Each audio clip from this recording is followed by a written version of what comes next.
Hello and welcome to another Retfurb video. Today we're going to be taking a look at this NAD 3020A and doing some repairs on it. So I bought this amplifier recently with some issues. I'm not exactly sure what they are at the moment. Obviously now we're just going to check through them. The guy did say that none of the tone controls were working correctly. So that's obviously some sort of issue there. But let's have a quick look at it and see what we can find. So before this part of the video I did do a quick safety check before turning it on. Now the system didn't want to turn on initially for some reason, but now it's decided it does want to turn on. Now I'm not sure if you picked up on that sound as it turned on then. It was almost like it was powering up, like a warp noise. You'll hear again in a minute it does it again. I'm presuming this is normal. Looking online and reading some of the forums about these NAD 3020s, it sounds like it's quite common and people have had this from when they were new. I know on a lot of amplifiers you get a relay which kicks in. I've got a Sony in my room at the moment which does the same. You turn it on, you have to wait about 3 seconds and the relay clicks in and it goes on. So I'm presuming it's something like that. If anyone knows any different, please do let me know.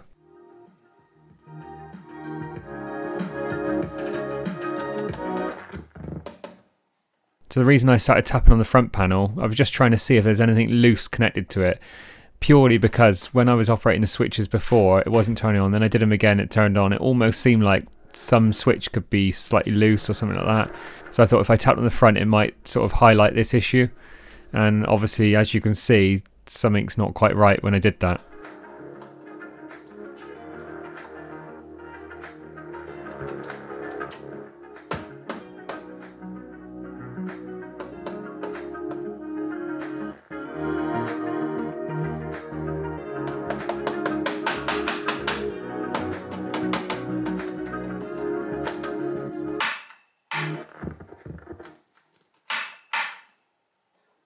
So as you can see from that quick demonstration, there's obviously some sort of issues. So now let's get the lid off and have a quick look inside, see if we can find anything obvious. The case lid on the NAD is pretty easy to remove, just 3 screws either side, similar to most other amps we look at. And the lid can just simply be lifted off.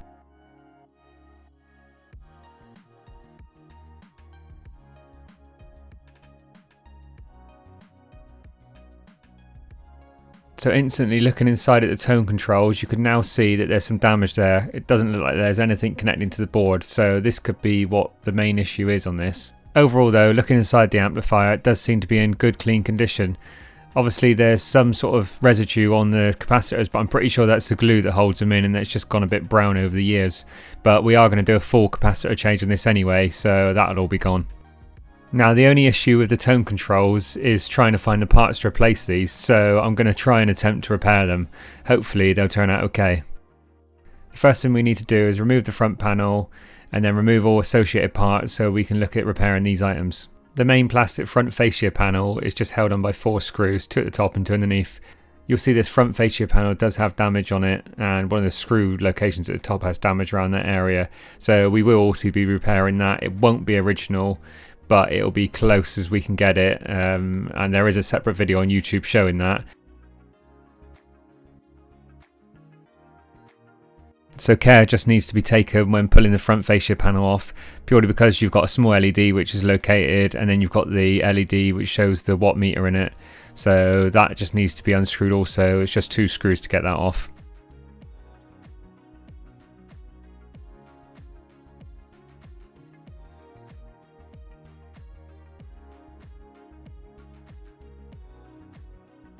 Now to use a spanner to remove the locking nuts that hold all the knob controls in place.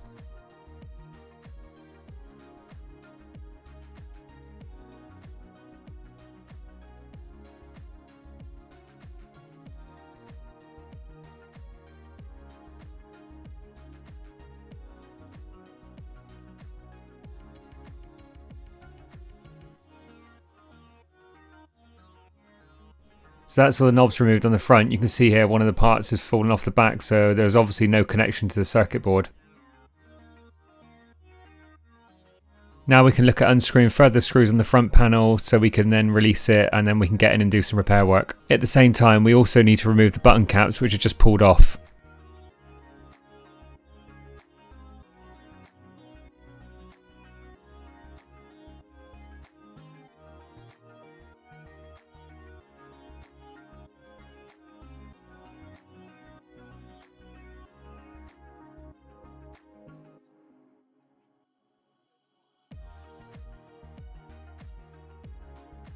So now there's screws down either side and one at the bottom which need to be removed, and then this main metal front panel can then be pulled off.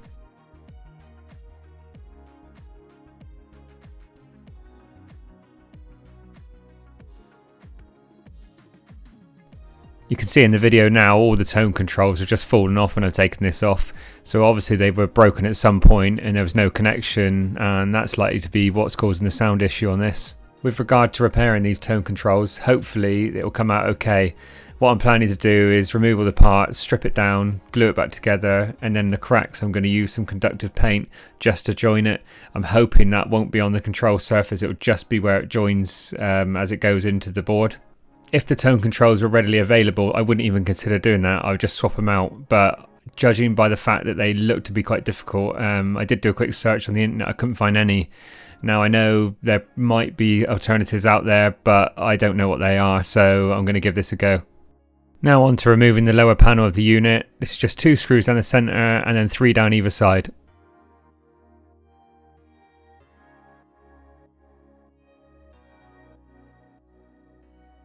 The lower panel can now be removed, and now we have access to all the soldering points. You can see here a closer look at one of the controls. You can see that the part's obviously broken, but it just shows how it's put together. It doesn't look like there's any damage on the part which connects inside of the control, so I'm hoping with the conductive paint it doesn't interfere with that. We can now look at removing the broken bits that were left inside of the circuit board.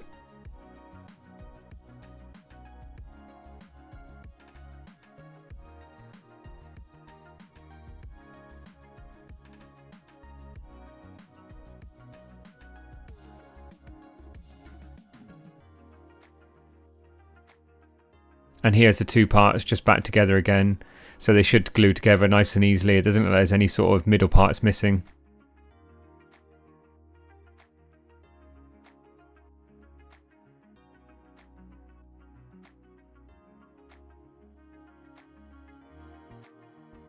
And now on to separating the sections within the switch. You just need to lever these little tabs up and then the small parts can come out. Now with the double layer ones where they've got 6 connections, so that'll be the bass and the treble, you won't be able to get both the parts out without major disassembly, so I'm going to repair it and leave it on there. I don't want to take it apart and then potentially damage it in the process of doing that, so it'll just be one part that will be removed. You'll see it as I'm doing it. So the repair process will be the same on all 3 of these switches.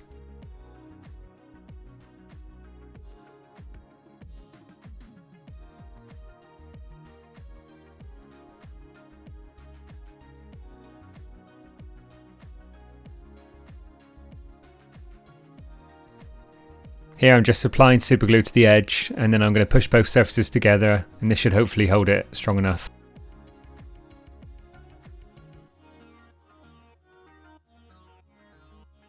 So that's the 2 parts glued back together. Now we'll need some conductive paint just to join the surfaces, just to make sure those connections are good. This is just a closer view just to show the repair of gluing the 2 sections together. Applying a small bead of super glue on one of the sections, and then it's just simply a case of pushing them together, just giving them a good tight bond.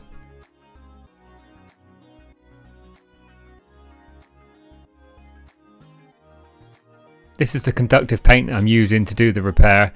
I bought this on Amazon. I think it was about $7.99 off the top of my head, and that's in English pounds.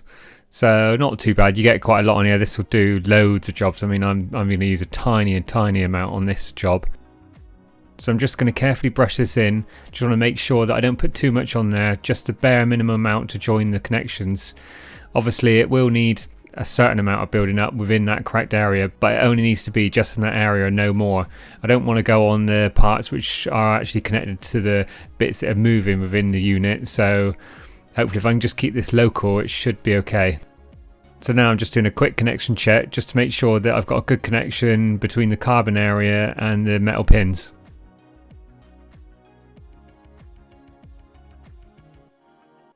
Now that this switch has been repaired, we can now put the casing back on the back of it. This is simply done by bending the tabs back over.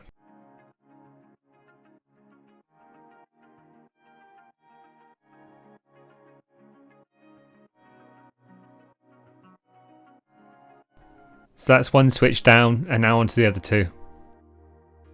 This is either the bass or the treble control switch. So this one's had the repair done and it's had the conductive paint put on it. So now I'm just going to put this one back together and you can see a closer look and just how this is done. So just a brief rundown now of repairing these switches. So all I did was take the backing off. So you need to peel back those tabs that just hold it onto the switch. Then once you get inside, you can then remove the small section which is damaged, glue that part together, and then use conductive paint to join the tracks. This is not ideal. Obviously it would be much better to replace the switches, but I think with the way the repair is and the location of repair, it shouldn't affect it too much because it's not within the actual switch surface. So it's not on the surface which changes the resistance. So I'm hoping it won't be too much different. Now it's time to get these parts fitted back into the system and then we can check it's all working okay. So the way I'm going to do this, I'm going to loose fit them into the circuit board and then bolt them into the front panel and that's bolted in place, and then solder them in. I'm just a bit worried that if I solder them first and then put the front panel on, that it might cause issues and it might cause cracking when I bolt it together if there's any movement.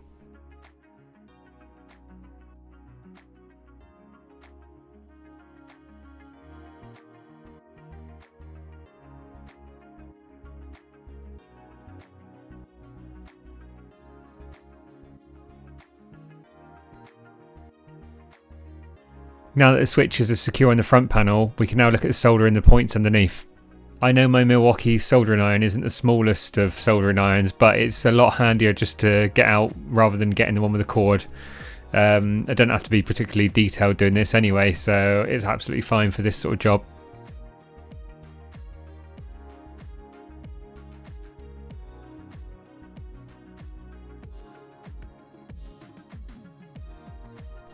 So that's all the switches soldered back in, and now we can look at giving it a test.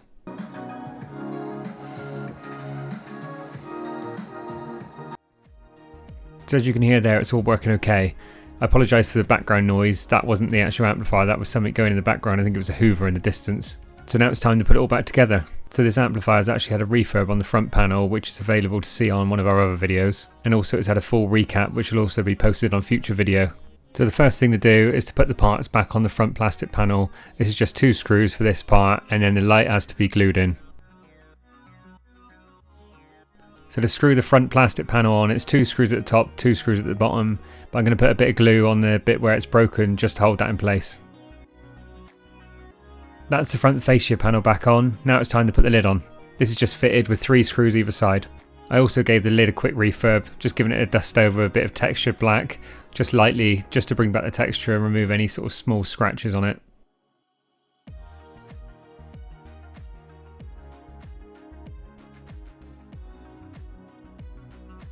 And now the lid's been put back on, we can look at putting the buttons back on the front. These have also undergone a quick refurb, just a quick rub down and dust over a bit of black, just to get rid of some of the light scratches on it. So I'm just making sure that all the knob controls are in the centre position so I can line them up correctly. You can see the front panel has all been refurbed and the mark's gone. Obviously it's not the original finish, it's now a gloss finish with black detail. I couldn't print the white detail, so I had to go with the black, and to be honest I think it does look quite good. It almost gives it a fresh stealth look. So now that it's all back together, we can plug it all in and give it a quick demo check.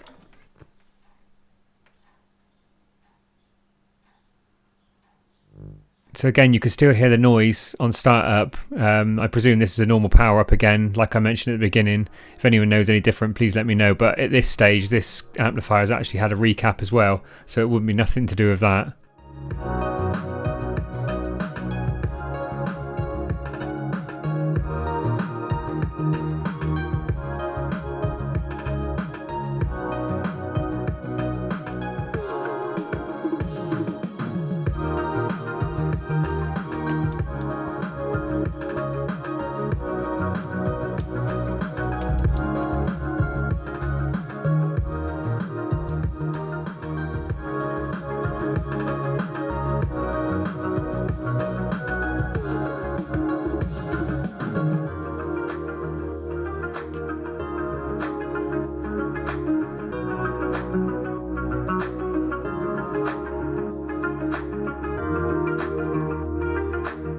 So as you can see, the bass and the treble switches are both working now. Unfortunately, the balance I couldn't get working, so no matter where I put the balance, left or right, both of the speakers work. I've checked some of the components around the area and they all seem fine, which are related to the balance. So I think it is probably the switch. Unfortunately, that one didn't repair correctly.